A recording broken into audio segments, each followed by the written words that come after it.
Next topic हमारे पास आता है Debye Hückel theory. It is also related to activity, ionic activity.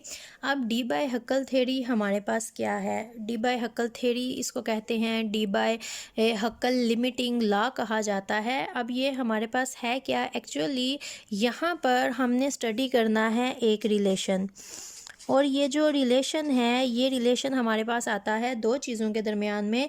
पहली हमारे पास आ जाती है आयोनिक स्ट्रेंथ। अब आयोनिक स्ट्रेंथ क्या है? आयोनिक स्ट्रेंथ को डिनोट किया जाता है आई से, या फिर इसको म्यू से भी डिनोट किया जाता है। और जो दूसरी चीज़ हमारे पास आती है that is activity coefficient. Debye Hückel theory में सिर्फ हम एक रिलेशन स्टडी करेंगे, और वो रिलेशन हमारे पास आता है दो चीज़ों के दरमियान में। First is ionic strength and second is activity coefficient. अब स्ट्रेंथ हमारे पास क्या होती है? ये जो आयोनिक स्ट्रेंथ है, ये आयोनिक स्ट्रेंथ ही एक्चुअली हमें बताती है कि हमारे पास इंटेंसिटी क्या है। इंटेंसिटी किस चीज़ की? इलेक्ट्रिसिटी कंडक्ट करने की इंटेंसिटी हमारे पास क्या है।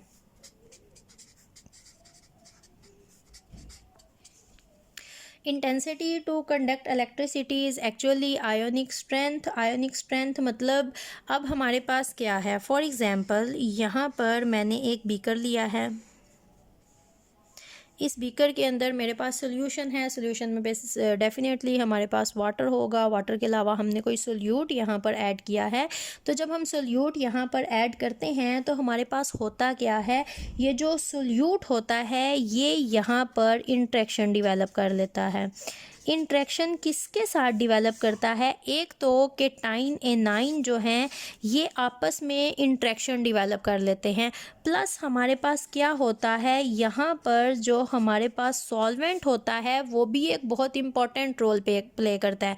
फॉर एग्ज़ाम्पल अगर मैंने यहाँ पर NaCl ऐड किया है और वाटर में जाके ये Na पॉजिटिव और Cl नेगेटिव बन गया है, तो Na पॉजिटिव को Cl नेगेटिव वाटर में बेशुमार सराउंड करेंगे। फॉर एग्ज़ाम्पल ये केटाइन है तो यहाँ पर साइड्स पे Cl नेगेटिव होंगे, प्लस मेरे पास यहाँ पर वाटर का नेगेटिव पार्ट भी प्रेजेंट होगा। Water is this.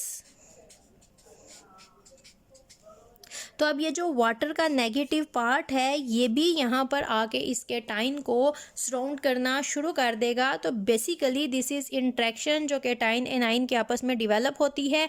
Interaction solute particles भी आपस में डिवेलप करते हैं, और सॉल्वेंट का भी यहाँ पर बहुत रोल होता है, वो भी आके यहाँ पर इंट्रैक्शन डिवेलप करना शुरू कर देता है।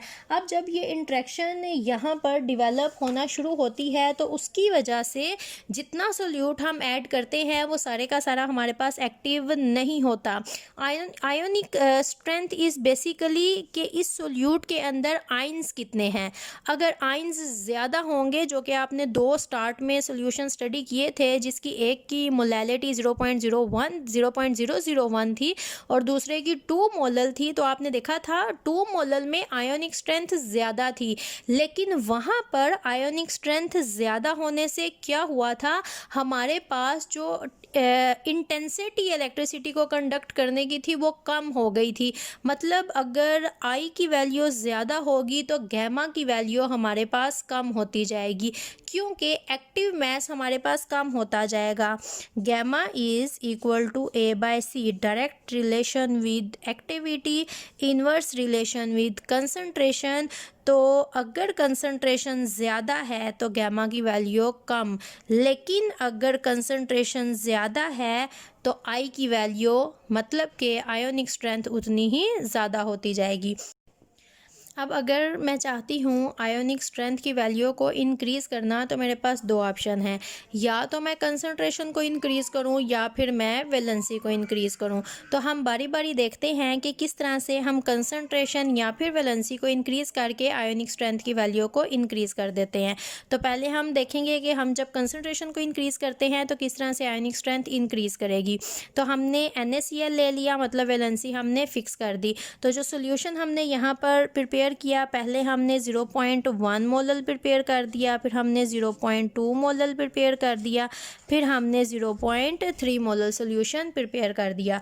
तो अब जैसे जैसे हम यहाँ पर कंसंट्रेशन इंक्रीज़ करते जाएंगे वैसे वैसे हमारे पास यहाँ पर क्या होगा, वैसे वैसे हमारे पास यहाँ पर नंबर ऑफ़ आयंस भी इंक्रीज़ करते जाएंगे। तो जितने ज़्यादा हमारे पास आयंस इंक्रीज़ करते जाएंगे आयोनिक स्ट्रेंथ भी उतनी ही ज़्यादा इंक्रीज़ करती जाएगी।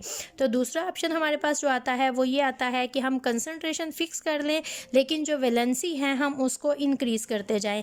मतलब सोल्यूशन हम बना लेते हैं 0.1 मोलर के ही, लेकिन हमने क्या किया, पहले हमने 0.1 मोलर सोल्यूशन प्रिपेयर किया NaCl का, उसके बाद हमने 0.1 मोलर सोल्यूशन प्रिपेयर किया MgCl2 का, उसके बाद हमने 0.1 मोलर सोल्यूशन प्रिपेयर किया AlPO4 का। तो यहाँ पर this is +1, this is +2 and this is +3।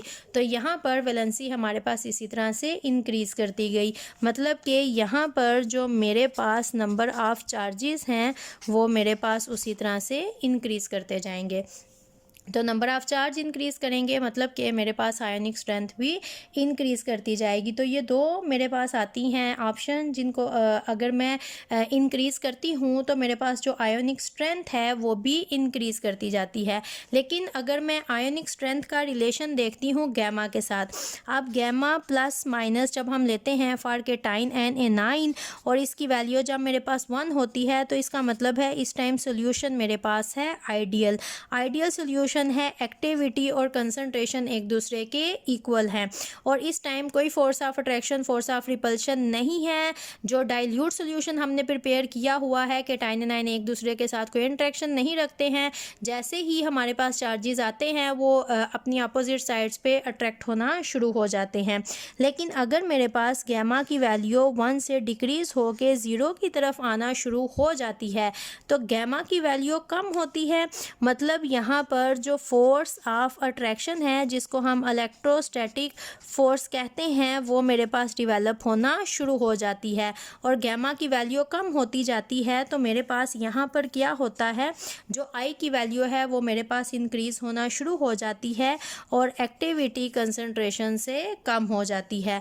और जब हम यहाँ पर ऑनवर्ड मूव करना शुरू करते हैं तो यहाँ पर जो मेरे पास एक्टिविटी होती है वो ग्रेटर हो जाती है कंसंट्रेशन के और यहाँ पर मेरे पास आ जाती हैं रिपल्सिव फोर्सेस जिसको हमने पहले भी डिस्कस किया था।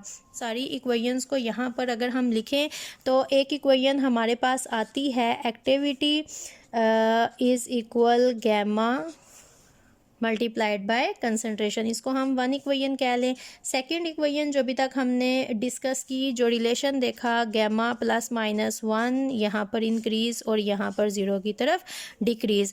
थर्ड जो हमने देखा वो हमारे पास ये है कि अगर आयोनिक स्ट्रेंथ इंक्रीज़ करती है तो गैमा की वैल्यू डिक्रीज़ करती है और अगर आयोनिक स्ट्रेंथ की वैल्यू करती है डिक्रीज़ तो गैमा की वैल्यू हमारे पास करती है इंक्रीज़।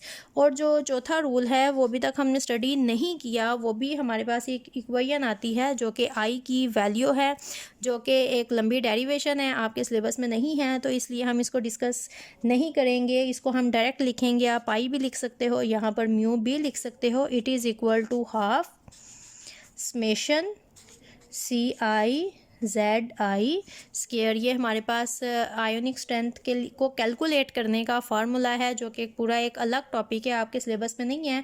तो हमने क्या किया है, हमने डायरेक्ट यहाँ से इक्वेशन को ले लिया है।